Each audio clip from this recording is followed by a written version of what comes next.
আছে কিনা আমাদের থেকে উপরে এটা আমি ভালো বলতে পারবো না, তবে দাম প্রতিনিয়ত কমতেছে। মাল কিনলেই দাম কমে যায়। আমরা কিনি যে দাম দিয়ে, বিক্রি করার সময় তার থেকে 2 টাকা 1 টাকা 3 টাকা কমে বিক্রি করা লাগে। সেই ক্ষেত্রে মনে করেন প্রতিনিয়ত আমাদের লস হচ্ছে।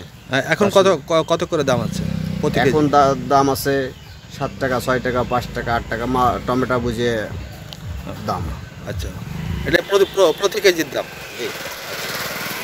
আর এটা বিক্রি করতে গেলে কত করে পড়তেছে? বিক্রি করতে গেলে 8 টাকা দিয়ে কিনলে অনেক দিন দেখা গেছে 7 টাকা 6 টাকা বিক্রি করা লাগে। যদি এই মালগুলো কোল্ড স্টোরে রাখা সম্ভব হতো তাহলে হয়তো বা 2-5 দিন পরে অথবা 10 দিন পরে বিক্রি করলে হয়তো বা আমাদের লসের প্রজেক্টটা আসতো না।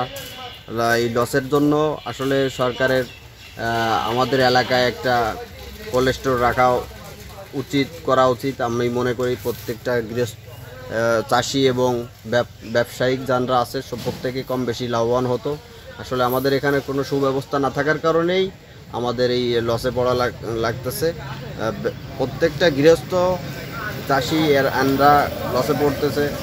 সার ওষুধের দাম উঠছে না, বেশি দাম উঠছে না। আমাদের মনে করেন চালানের থেকে আসলে হাজার হাজার টাকার লস নিয়ে আমরা বসে আছি।